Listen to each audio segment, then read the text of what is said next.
Coming up.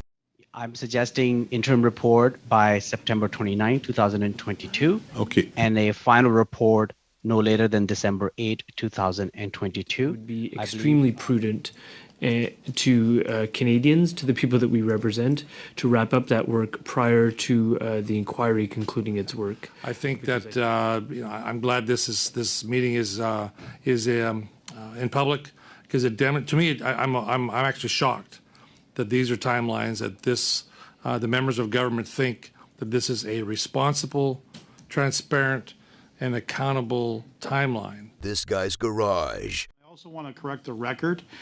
Ms. Bendayan indicated that we'd lost this particular session 2 weeks ago due to filibustering at various committees.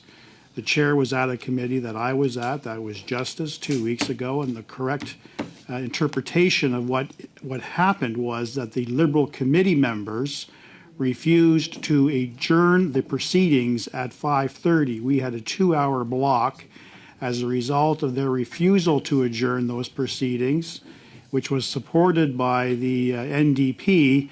We continued the session, which ultimately prevented this particular committee from sitting.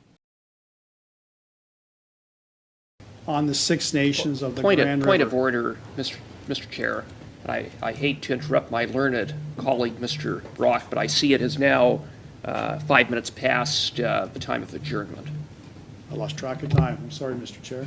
Well, if it's the will of the committee to continue, it looks like it's the will of the committee. We can continue. Monsieur le Président, en ce qui me concerne, j'ai un... Mr. Chair, I'm sorry, but I have another committee after this one, and I wouldn't mind having some time to have a meal in between committees, so I don't mind continuing for maybe another 5 minutes. But if we're just going to continue just to filibuster, I can't stay. I must go to my other committee. We would be agreeable to continue the meeting, Mr. Chair. Mr. Morrison. Mr. Brock. Myself and Monsieur Fortin are involved in a 3-hour Emergencies Act committee hearing starting at 6:30. I have to get ready for that, so I'm not in a position to continue. So we have 5 yeas and 6 nays. So we have 5 yeas. So we'll continue next. Forgotten me for last hour, so I've had my hand up a few times, but that's okay. I understand. I would like to move a motion at this time as well. Allez-y. Go ahead, Mr. Naqvi. Thank you very much, and I'll read the motion, and I believe the staff will be circulating the motion. And the motion, Chair, reads as follows: that the committee instruct the analysts to prepare an interim report, and that this report be tabled in the House no later than Thursday, September 29, 2022, and that the committee instruct the analysts to prepare a final report, and that this final report be tabled in the House no later than December 8, 2022. Mais est-ce qu'on peut... But May 31st, can we decide on an interim report? You would like that in September, if I understood that correctly? I'm suggesting interim report by September 29, 2022. Okay. And a final report no later than December 8, 2022. I believe the clerk should be getting the motion in English and French. Mr. Brock. It's around the table about presuppositions, and yet here we are presupposing we're going to have this thing wrapped up in the winter.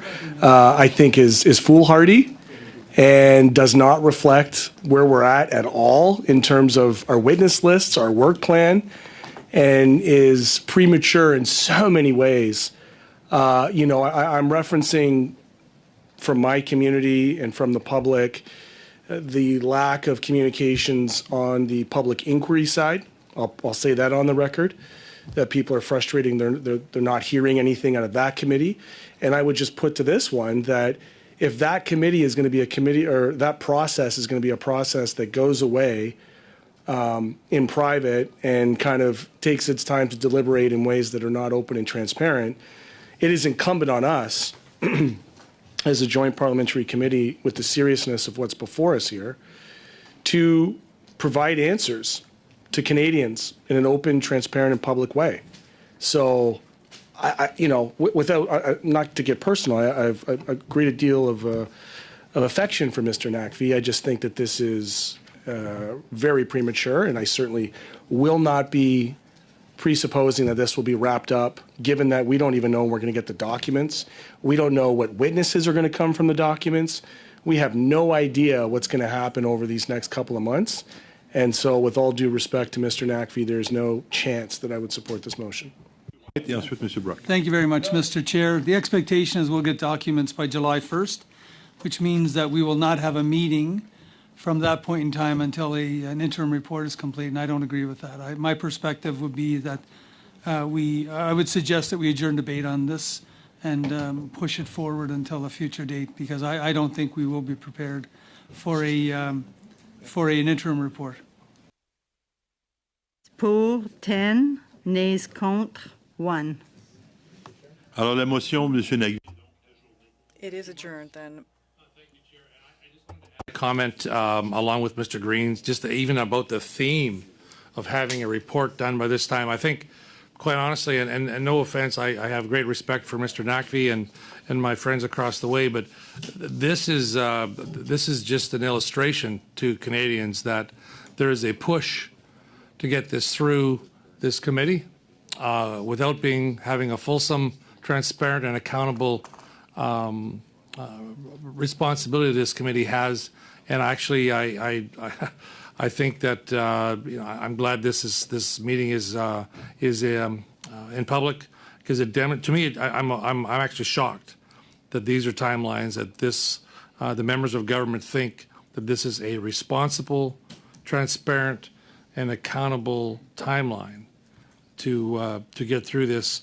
Obviously, whoever made that decision above the members in this committee to push that has no idea the witness list and hasn't seen the witness list, because it is extensive and we intend to go through it. Just to respond to the comment by Mr. Motz, I have proposed on numerous occasions that this committee meet multiple times a week if necessary in order to get through our work. There is every intention to get through the witness list, and I certainly intend to ensure that is done.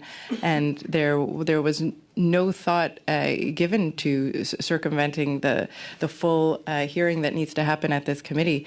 But like Senator Harder, I do believe that we have an obligation to Canadians to report back on the work of this committee and to do so regularly, and to provide a final report before the public inquiry provides its final report, as I think consistent with the intent of the legislation, which was, as you recall, originally to oversee the implementation of any invocation of the Emergency Act, which was meant to happen before the public inquiry had filed its findings. So I think I speak for many of us, and certainly my colleagues, when I say that we intend to get through the work of this committee, but the work of this committee must include reporting back in a timely fashion to Canadians. And to the other point about what Canadians want, I keep hearing that. I want to reference again the imbalance that we have when it comes to access to information. The most basic information. Thank you very much, Mr. Chair. And I really want to state this on the record. I've been fairly patient throughout the proceedings of this committee over the months, and I'm getting growingly frustrated. And I think that was reflected in the motion that I presented.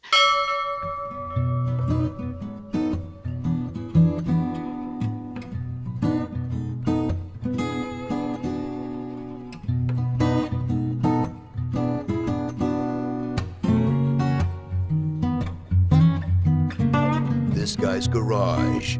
Like and subscribe.